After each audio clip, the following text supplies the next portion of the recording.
And we're live. Good.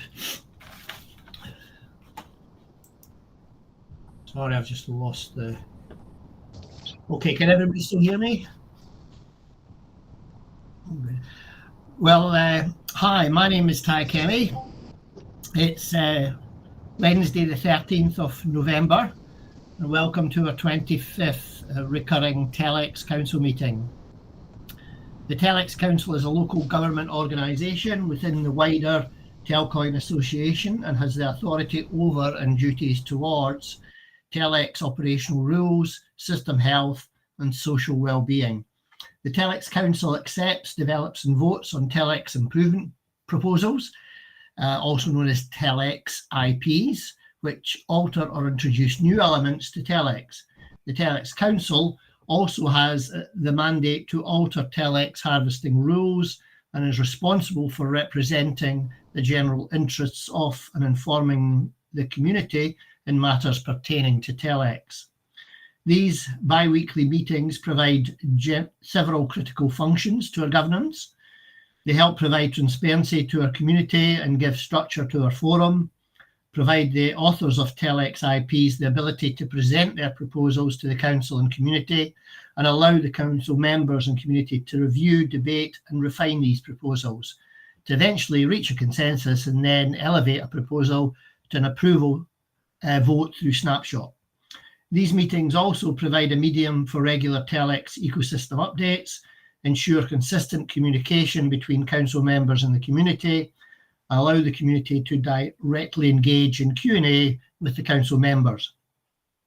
In summary, we carry out the following duties: to introduce, alter and enforce TELx operational rules, to plan, finance and coordinate the implementation of improvements to the TELx system and facilitate the maintenance and construction of the TELx website, to regulate the flow of TEL issuance through TELx and help create new liquidity pools in order to support the wider TEL ecosystem, so TEL can be harvested by all liquidity miners.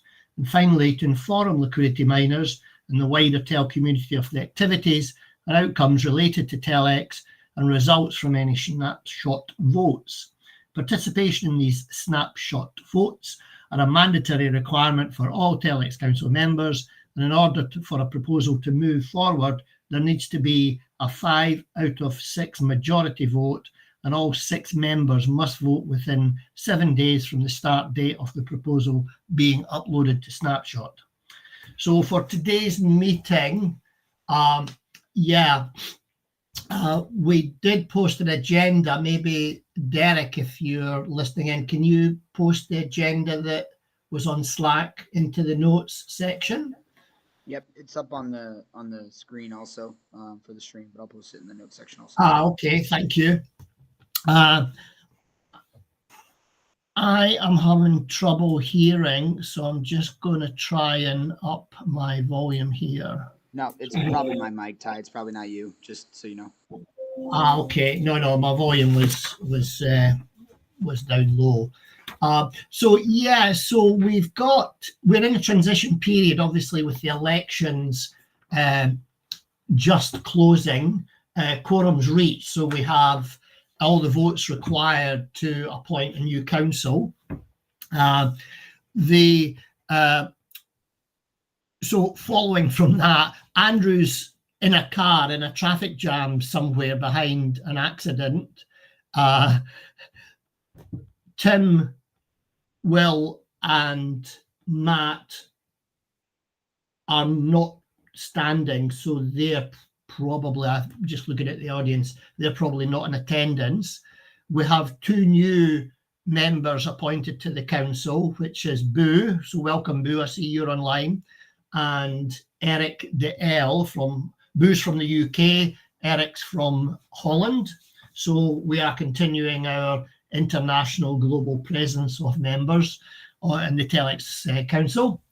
There's 1 seat that wasn't filled, so that will be a TEL representative for the purpose of meetings, votings, etc. So welcome to the new members. Our other member, Mike, is seemingly celebrating with Paul in Nebraska due to the announcement that I hope everybody's seen now on the channels. And for those that are flying blind, Business Wire has picked up that Telcoin's been awarded the license for the digital bank, which is huge, huge news. That just broke, what, a couple of hours ago, so I'm still catching up. It was right after we announced the exchange listing with Uphold, and then it broke like 45 minutes later. It was uncanny. Yeah.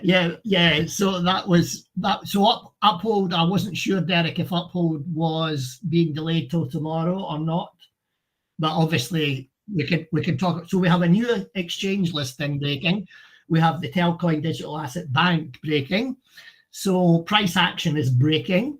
So it's all really very positive. So we do have an agenda, folks. I'll just run through the main item headings. UNISWAP V4 post-implementation review, council election update, which I've more or less given, TELx University progress, and I see Erneas is in from Storm, so we'll maybe get him to come up and say a few words. Treasury Operations, which is more an admin budget thing, and technical development, which is focused around the website and the TELx website and the pool stuff. So Andrew, I don't know if you're wanting to continue.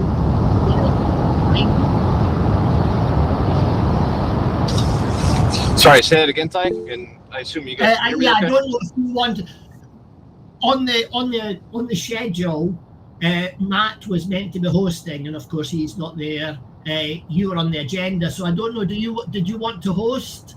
Or will I continue hosting and you just chip in? If you want to continue, that's fine. Just because I'm still driving. I got, like I said, I got stuck behind an accident that caused an extra hour-and-a-half delay. So yeah, if you want to just continue, then that's fine. I'll chime in when needed. Okay, and welcome to Eric, who I see Nick has just posted. He is in the house. So the timeline is now that the elections have, for all intents and purposes, closed. I don't know when the official time was, but there's an overwhelming majority of yes votes for the council members as opposed to no votes. The new members go through what's called a KYM, or Know Your Member process, which compliance sort of validates everything on their behalf, and then once they pass the compliance checks, Boo and Eric will be issued with council NFTs, which allow them to formally vote. But for all intents and purposes, Boo and Eric, you're now online here. You're in the meeting, so welcome. And I don't know if you want to take the opportunity, Eric and Boo, just to say a couple of words. If not, no problem. But maybe a quick introduction to the folks. And this is all obviously pending KYM confirmation from compliance. So anybody want to step up, Boo or Eric, if you're there?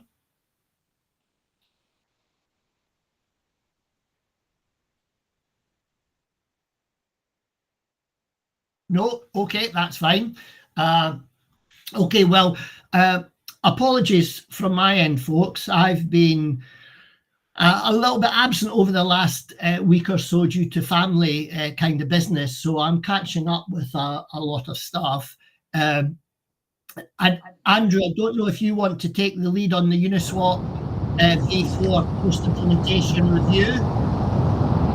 Yeah, I don't know how much of a review we really have scheduled. It's more just to kind of, get up to speed as to where we are with UNISWAP. But I don't think Marcus is in. I know we didn't really ask him to jump on, but I know we've probably said it enough, but I want to say it again just to commend him and Halil and probably Grant, and there's probably others behind the scenes who have helped out a lot as well in just getting the implementation side of the hook for Uniswap up and running in time for voting in the elections.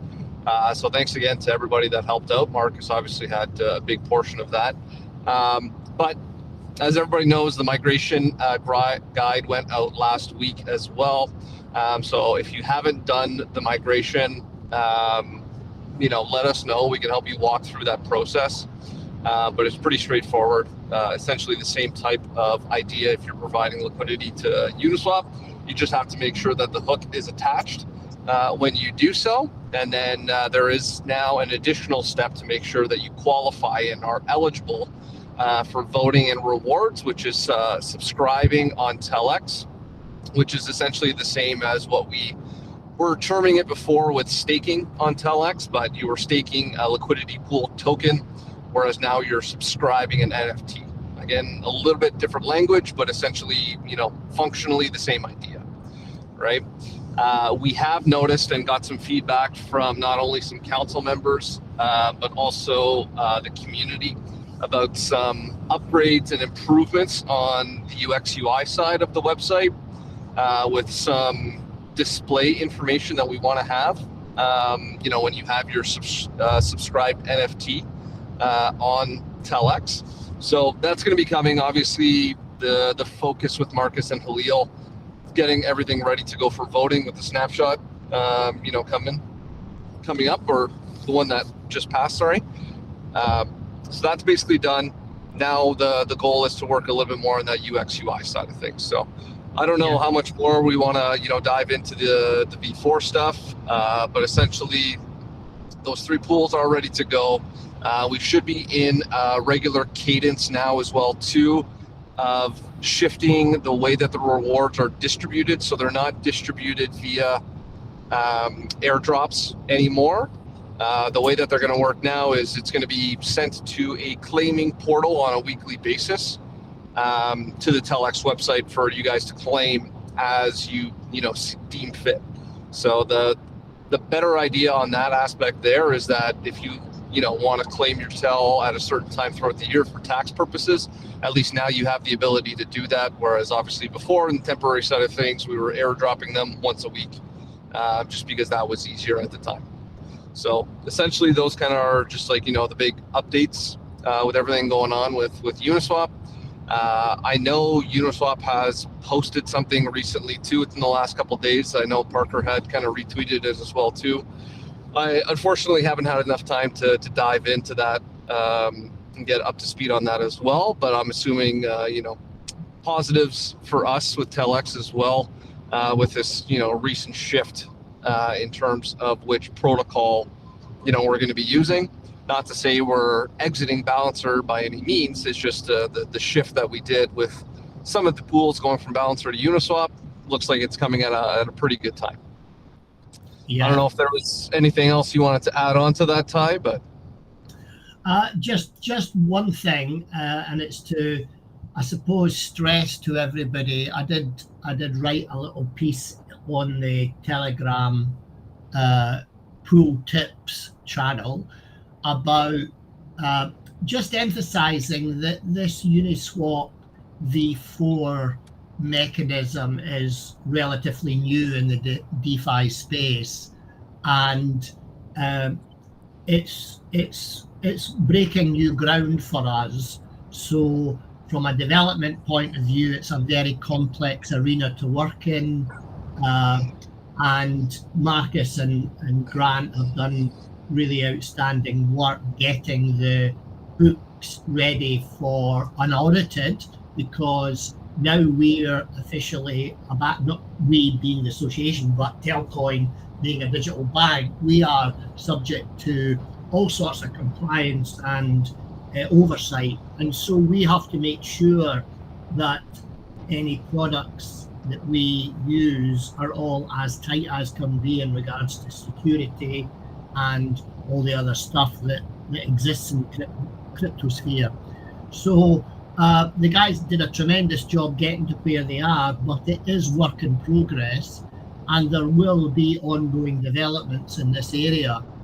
Now, we came up with our own mechanism to try and control, I won't say bad actors, but actors that maximize their own personal gains, such as MEV bots and just-in-time liquidity providers and that sort of thing. But it's a well-known aspect of V4 that these players do exist, and in fact they do provide a valuable part of DeFi where they can inject large amounts of liquidity in a short time over a short range to help control spread deviation and provide liquidity, and in doing so they can maximize their own personal fee generation. But where we as a council are kind of trying to encourage long-term liquidity providers to get the benefit from the TEL incentives, and so we are developing mechanisms to kind of control that flow of TEL back to the TEL community, not to some random guy from Subway who's developed an algorithm that maximizes his fee generation. And there are professional outfits that we are looking at that help implement those strategies alongside our own.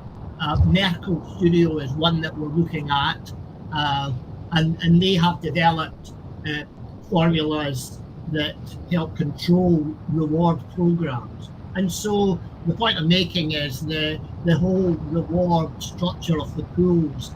When they were first introduced, it was very simple with balancer and quick swap on a V2 type pool provision. But now that there's these UNISWAP, particularly V4, it changes the landscape slightly. So we're adapting to that, and so it is work in progress. There will be changes coming in over the next year. We hope to improve in that area. So that's really all I'd like to say on the rewards, following up from Andrew's update. Yeah, no, thanks for that, Ty. I think some people are going to learn a little bit too of how to manage these pools now with the price action that we're seeing too, right? Like you have these tight ranges that on a day where Telcoin pops 30-40%. How do you manage your liquidity from that perspective, right? So I think that today might be a little bit of an example and a learning curve for some people that might be a little bit newer to the concentrated liquidity side of things. But again, there's pros and cons to each protocol, which I think balancer 80-20 pools are still going to be valuable in the long run, depending on the type of users we have, because that essentially is going to help balance. And your funds essentially are always going to stay within that ratio, whereas in these type of concentrated liquidity pools, once you hit that high end range, like it's essentially all in wrapped ETH now, which is not going to essentially get the benefit of the TEL pump, so to speak, right? Yeah. So and people just got to be a little bit curious about that, right, and be understanding of that. So yeah, and the downside of that is that if like that price jumped 33%, for example, in the space of an hour, and so you cannot be manually monitoring a pool to that extent all the time, and so suddenly you wake up the next morning and you find you've got no TEL left in the pool. You've all got wrapped ETH in an example of a TEL ETH pool.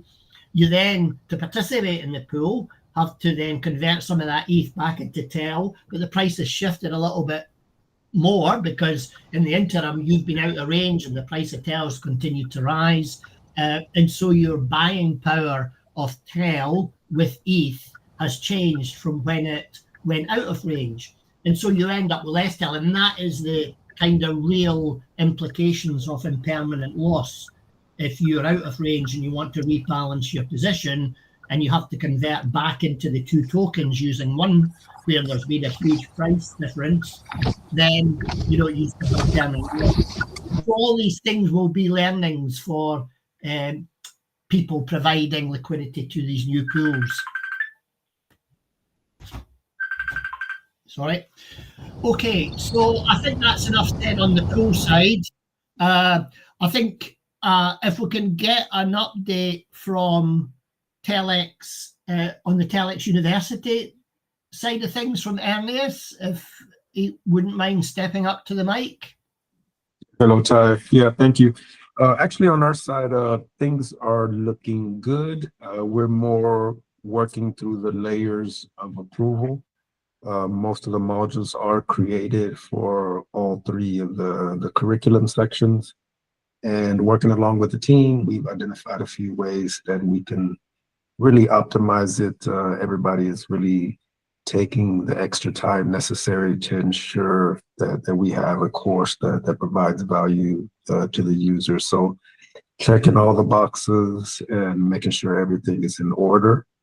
Don't have a definitive timeline, but we do have weekly scheduled meetings where we're working through the curriculums. Module 1 should be the beginner track should be completed this week, and all of the other ones are drafted and ready to start going through that same approval process. But in the background, what we're doing is continuing to optimize the website where they'll be hosted. All of the NFTs and the rewards and incentives are all designed and ready to go. So all in all, really good. Both sides of the teams are aligning really well and working good together. So progress is good.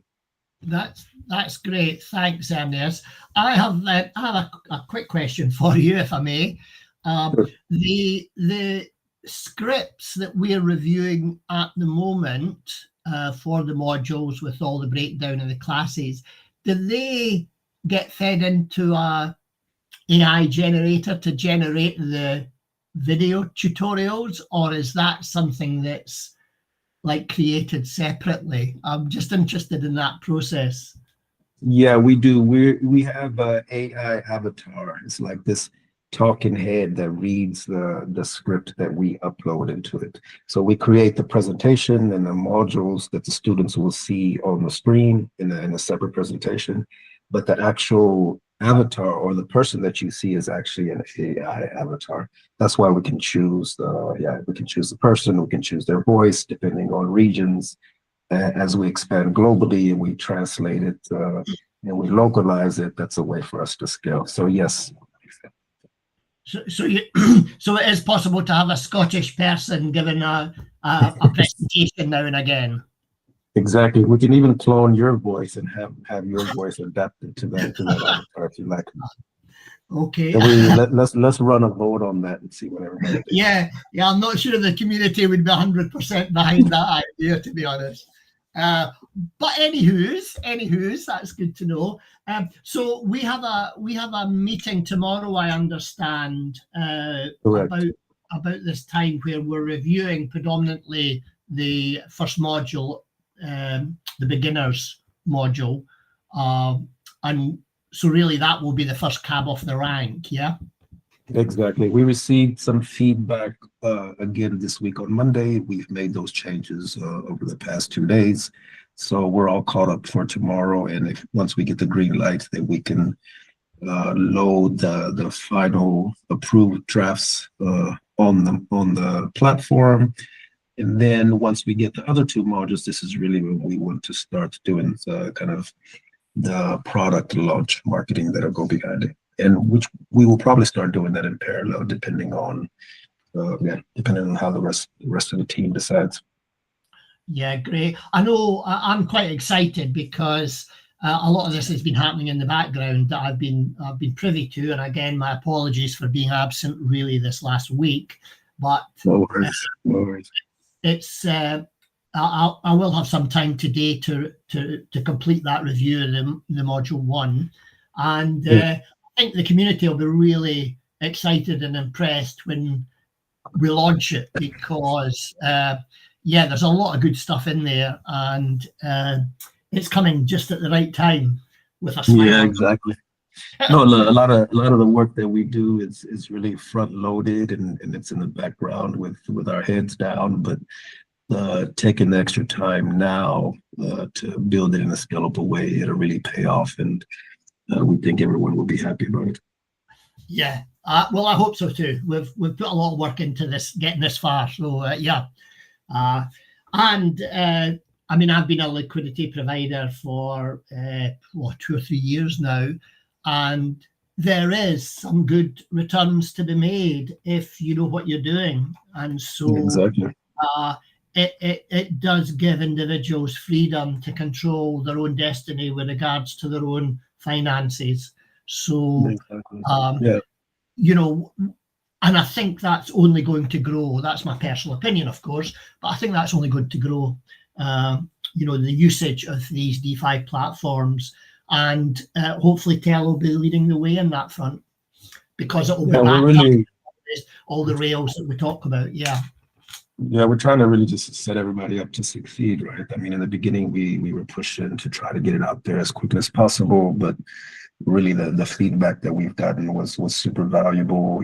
Andrew really looked at it and he said, hey, let's really, like, for example, the beginner course, let's really gear it to really onboard people in a seamless way where they feel comfortable with providing liquidity, and just set it up in a way that is very adaptive to the stages of the module. So taking that extra time, I think will really pay off. So it really was a great collaborative effort on both sides. So yeah, thanks for that, Ernest. So we'll look forward to catching up again on this topic tomorrow, just in the review sessions. But thanks again for stepping up and giving the update. Thank you. Thank you. Any questions from anybody in the wider community, or? Nothing in the chat yet, but we'll see if anything comes up. If there's any questions, everybody's still kind of pretty excited. Oh, Eric's got one in the chat there. You guys want to come over that? Do we provide education material on concentrated liquidities, V34 specifically? Yes, there will be the general format of the course, Eric. As you'll see now that you're part of the council, you'll be privy to all this stuff that's happening. There's three levels. There's a beginners where we tend to sway away from concentrated liquidity, because that brings its own kind of specifics. So we concentrate more on the simple concepts of providing liquidity into a pool. What is a liquidity pool? How does it work? That sort of thing.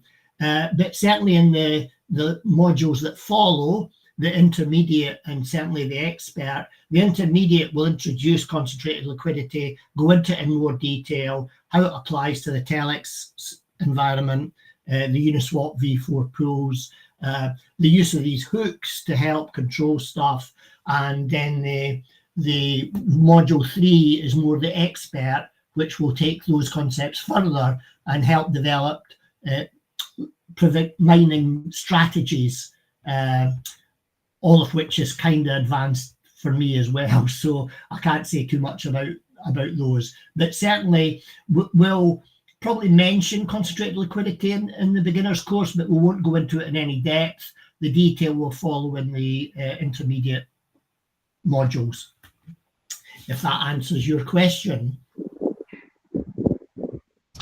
Yeah, just to add on to that, Ty, I would say too, if you are interested in looking at it now, there is some documentation you could probably look at on the Uniswap, GitHub or website to get yourself familiar. I'm sure there's educational videos out there that you could probably review too to get familiar. But to Ty's point, we're gonna go in a lot more detail in the further modules, just because we wanted to focus on that first module being that stepping stone to get grandma and grandpa the ability to provide liquidity into these pools, essentially, right? So keep it simple, but provide the basics in that beginner stage, and then grow on that education and that skill set as we can continue to progress through the university. Yeah, thanks, Andrew. Eric. Yeah, can you hear me? We can. Thank you. Awesome. Yeah, it's Andrew. Thank you. That was the information I was looking for. Because there's a lot of good stuff already out there, so you don't want to do it all yourself again. But I'm gonna take a look, I think, in what you guys already have, and definitely agree on the part of keeping it stupid simple. While there's also already a lot of good stuff out there. So yeah, thanks for the information. Okay, and thanks for stepping up to the mic.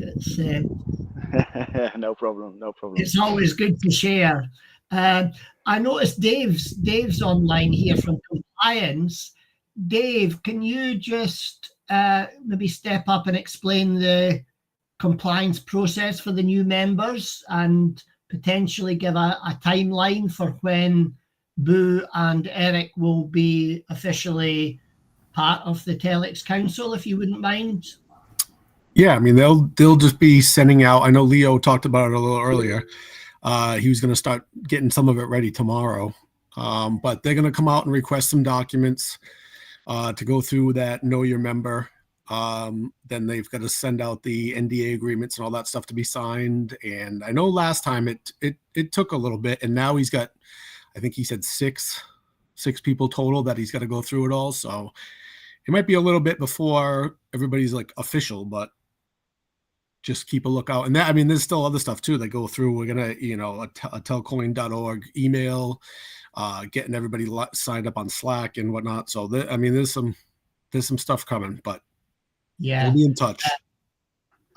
So the members that are continuing, such as myself and Andrew, as an example, we don't need to go through a kind of annual review of our. I don't believe so. You've already gone through it, so. Yeah, cool. Okay, well that should cut down you guys' workload getting through it, and yeah, hopefully by the time the next meeting comes, maybe 2 weeks. Is that a reasonable expectation? Yeah, there's just a lot going on. Like I said, Leo talked about it a little bit. He had a million things going on too, so I don't want to put a timeline on it, but and I don't know.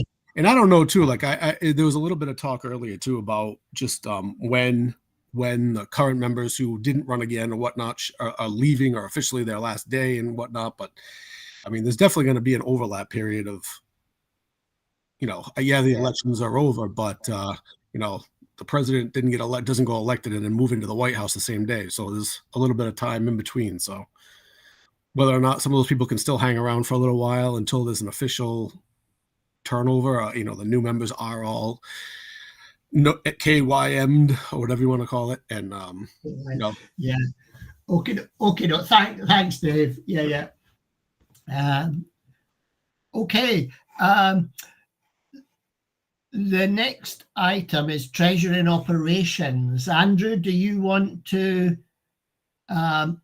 say anything about that? Because I don't know. Year 3 budget allocation.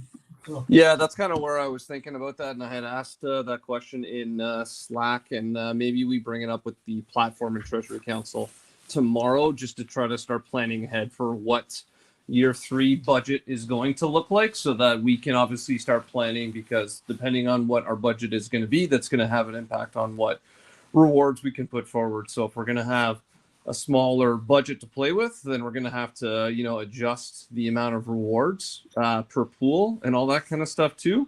So for me, it was just trying to get ahead, get on top of it, and so we have an understanding of what that budget is going to look like.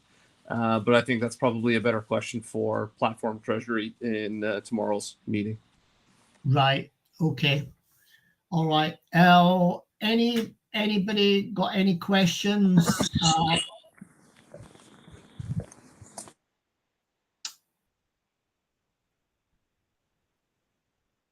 Okay. Check.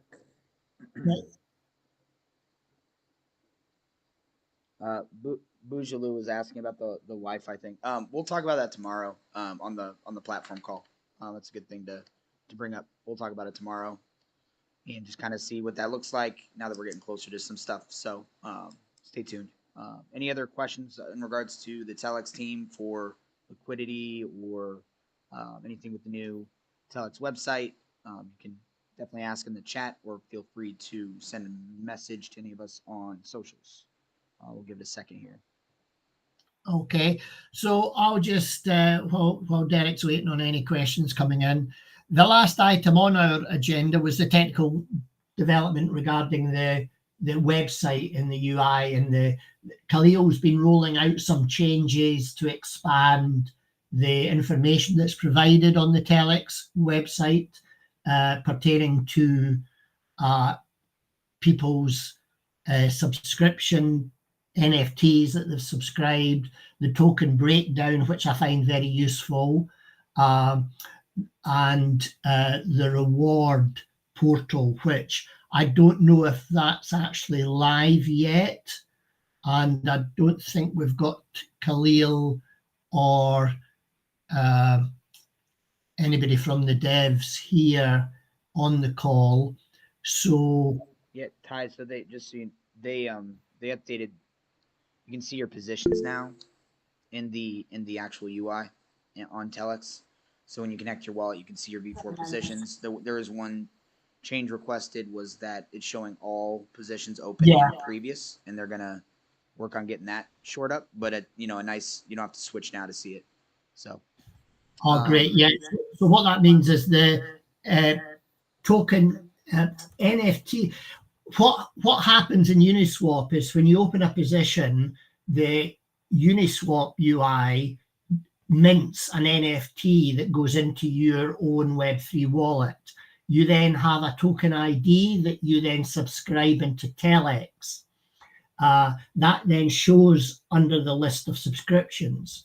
Now, when you close a position in Uniswap, effectively that NFT remains in your wallet and it doesn't automatically get unsubscribed. So you have to go and unsubscribe it from TELx if you've closed the position. Otherwise, it's still there. You then have to manually kind of tidy up your own NFTs. So if you're opening and closing a lot of positions, you will get a buildup of NFTs in your own wallet. And at the moment, the TELx website was looking at all the subscribed and the unsubscribed NFTs. So now we're just, it will just display the tokens that are subscribed. So it's still your responsibility to unsubscribe. But there may be a timing thing in terms of unsubscribing from the TELx website and closing your position on Uniswap. So there's manual stuff that you as a liquidity provider have to do. It's not all automatic. So what I mean by that is if you unsubscribe from TELx, you will not automatically close the position in Uniswap. So it's just getting used to the processes and procedures involved in controlling these liquidity positions in Uniswap. Thanks, Ty. Two other questions, which I can answer both of them. One was for the beginner modules. Are you putting actually money into the pools, or is this only learning first? Modules are learning, you're not actually interacting with the pools. It's a learning module to teach beginners about how it works is kind of the idea. And then Nick had asked about the circulating supply on Uphold. Nick, I'm gonna assume it's based on the pools that they're pulling from, and mostly being Ethereum.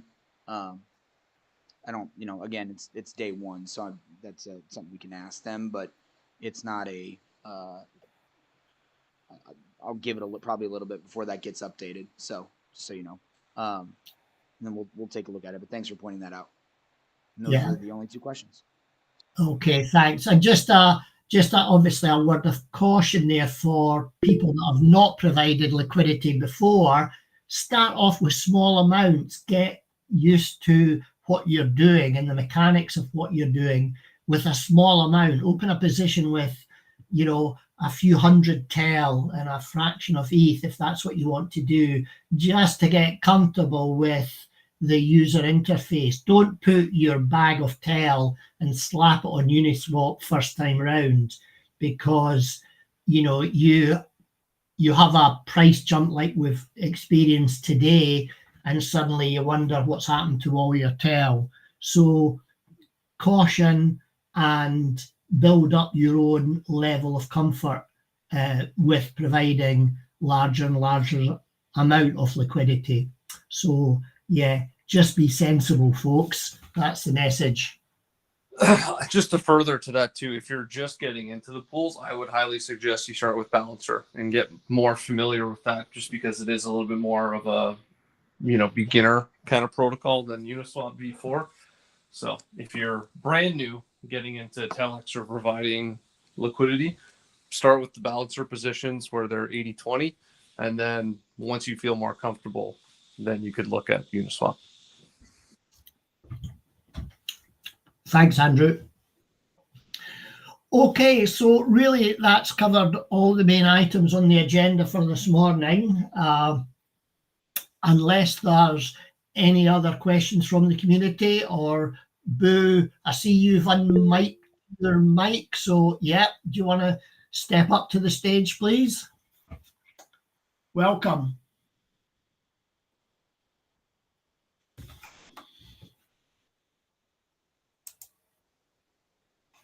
Yeah, just go ahead, Boo. I don't think we have to. Typical mic issues.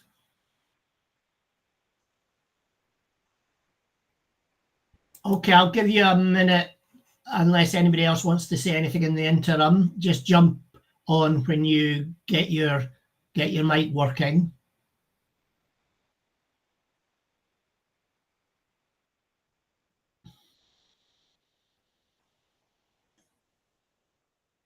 We'll try next time. Okay. All right, Boo. Well, don't worry. Okay, well, welcome to the new members. Thank you to all the old members. And unless there's any other questions, we'll oh, who was that? There's no other questions, Ty. Sorry. All right. Well, let's call that a wrap, and I can catch up on all these. Oh, you know what, Ty? I do have one more, and I'll answer this one too. I apologize. There was another question about what the purpose of the NFTs are and do they have a value associated with them.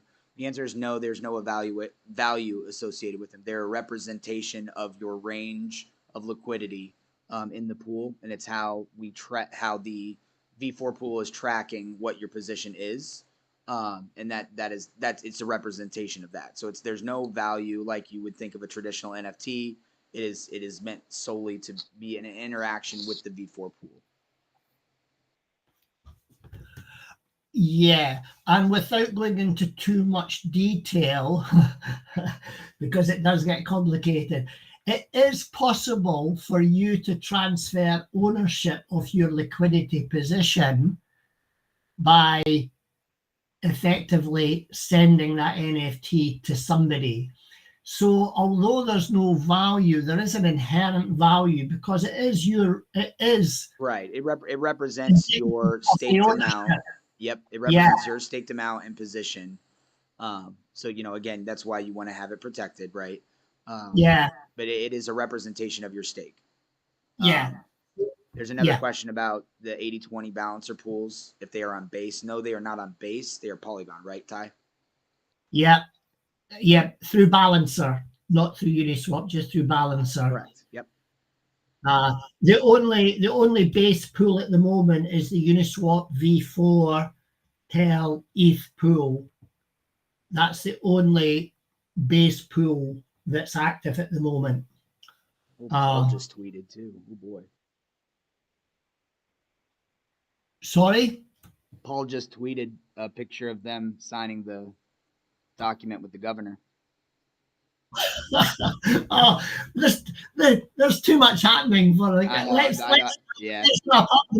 wrap up the meeting and kind of go check out X and see the Telcoin President Paul Nooner in his recent post. That's all I can say. Yeah, so it's all I can say is it's an honor to host this this momentous meeting on a momentous day. So thank you very much, everybody. I'm smiling ear to ear here, and I've got all day here to celebrate, so it's going to be a biggie.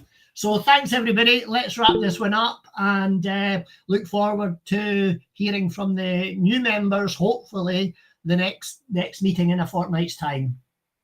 Thanks, everybody. Okay, thanks, guys.